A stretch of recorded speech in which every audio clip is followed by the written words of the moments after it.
And so what humanity has been manipulated to do is look at the world, see how it would like to change it, but running around just the same as standing on the stage in a movie theater and screaming at the screen, demanding that it changes. This is waving your banner in a protest. Screaming at the screen, demanding the movie changes. Never going to change. It's hit the screen, it's a done deal. You want to change the movie, you've got to change where the movie's coming from. Then you can change the movie. So what people have been manipulated into is even trying to change what they would like to change, but doing it in a way that it's impossible. You can't change a movie when it hits the screen. And therefore it's what manifests the movie that we need to change.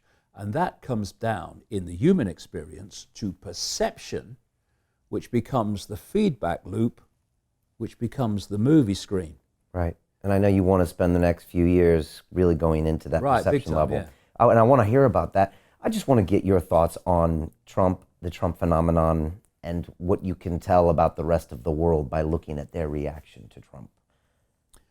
Well, Trump is the equivalent of a Hollywood actor on the movie screen.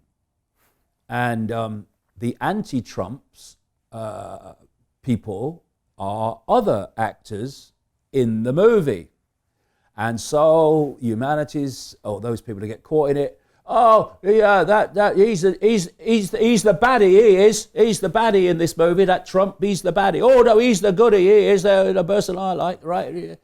It's a movie, and while we are focusing on this again, this minutiae of Trump, anti-Trump, left, right, and all this nonsense that we get caught into, Silicon Valley's doing what it is doing, in terms of destroying freedom of information and driving on behalf of things like DARPA, the technological development arm of the Pentagon, this AI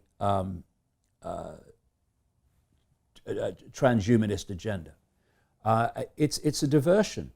And you know, just a quick one, I talk about this hidden hand. These here today, gone tomorrow politicians are just that. Here today, gone tomorrow.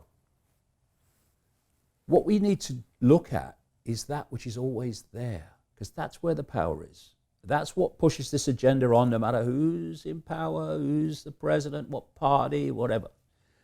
A quick example. In September 2000, an organization in America called the Project for the New American Century published a document calling for the American government to, quote, fight and decisively win multiple theater wars, to bring about a series of regime changes. And it named the countries that they wanted to regime change: Iraq, Libya, Syria, Lebanon, Iran, North Korea, China. The people who published that document included Donald Rumsfeld, who a few months later would be Secretary of State for Defense in the Bush administration, Paul Wolfowitz, who would be his deputy at the Pentagon, Dick Cheney, who would be de facto president under Bush for 2 terms, Dov Zakheim, who would control the entirety of the Pentagon budget in that same period. In that document in September 2000, they said that this process of transformation, all these regime changes, would necessarily be slow, this is the quote, absent some catastrophic and catalyzing event like a new Pearl Harbor. 1 year to the month after that document was published, 9 months after the people that wrote it came to power in the Bush administration, the United States had, in September 2001, what Bush called at the time the Pearl Harbor of the 21st century.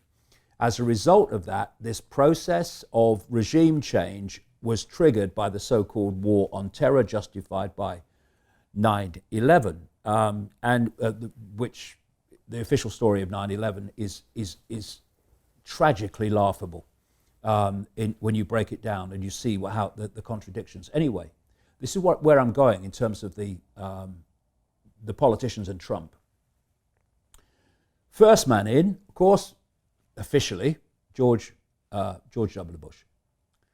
They went into Afghanistan. Then, with Tony Blair lying about weapons of mass destruction, they went into Iraq. And the reason they lied about weapons of mass destruction is because Iraq was on this list of regime change. They didn't have an excuse, so they made one up. And by the way, let us not forget, people now, including even the mainstream media, accept that they were lied to over weapons of mass destruction in Iraq, which led to a catastrophic invasion and the catastrophe that has followed.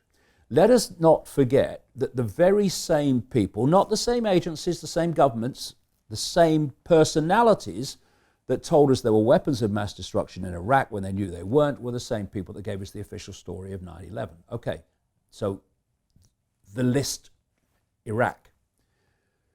Then they go into Libya, also on the list. But now Bush is gone, Blair's gone. Now it's Barack Obama. He's a Democrat, not a Republican. And it's David Cameron. He's a conservative, not the illusory of Labour, Blair. But now they're going into another one on the list, and then into Syria. And again, creating mayhem and catastrophe. I mean, you know, Libya is one of the great world's basket cases now, when it was the highest per capita income country in Africa before they sent the boys in. And so that was Obama and that was Cameron. Then we come to Trump. And Trump is now, yes, he's supposed to be a Republican, but he's the anti-establishment man. He's a maverick. A maverick who was going to drain the swamp and handed the American economy to Goldman Sachs from day one or before day one. But who is he demonizing now? He's demonizing Iran, and he's demonizing North Korea, other people on the list, other countries on the list. So this list from September 2000 has been ticked off all the way through these different politicians and different parties and different personalities. So no matter who's coming and going or who you're going to vote for, you know, it's like some Americans say, you know, it don't matter who you vote for, the government still gets in. Yes, the secret government. Because America's a wonderful example of how it works. So it works the same everywhere. During the Bush administration, and a Republican administration like now, you have this group that control the Republican Party that are acknowledged by the mainstream media. They're called neoconservatives or neocons. They were the people that created the Project for the New American Century, that wrote that document in September 2000. And then in the Democratic Party, you have another group, very much the same, that I call the democons. This is your George Soros's and Zbigniew Brzezinski before he died this year, and others. The key is that if you go one step back in the shadows, the neocons and the democons answer to the same master. So it means that whether it's one or the other, Republican or Democrat, that is always in power. And that's what's been driving this agenda of ticking these countries off as these people come in.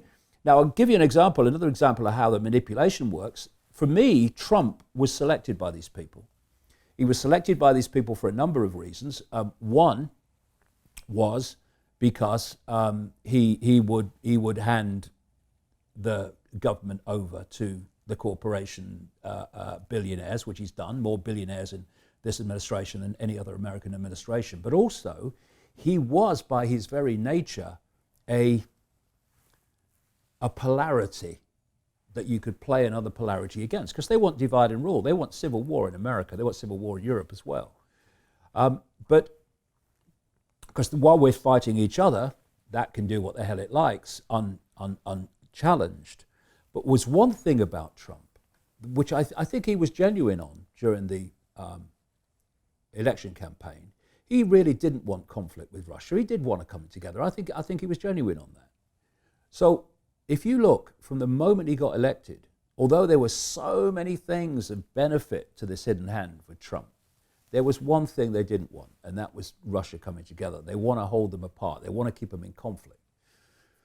And so the moment he became elected, we had this Russia hacked the election. Russia this, Russia that, Russia the other. I burnt the toast. It's the Russians. And what it has done is prevent him from getting closer to Russia. Because if he tried to, they'd say, hey, controlled by the Russians, so he's got to stay away from it. And therefore, they're holding the two apart. Is that what the election scandal's about? To make sure he doesn't get closer to the Russians? Yeah, this is what it's all about. So more hate, more anxiety, just keep that division going on. Yeah, what we're talking about, Brian, as we talked today, is going from a perception of little me, which is what? A perception of apartness, a perception of everything being apart from everything else, to an understanding that we're all actually an expression of the same consciousness. And therefore you see it in politics and in world events, this desire to constantly drive apart. And this is what, in part, political correctness is about. It's about dividing different self-identities from each other and setting them at war with each other. And you know, this thing with Harvey Weinstein and all the stuff going on with allegations of abusing women in Washington and in Westminster,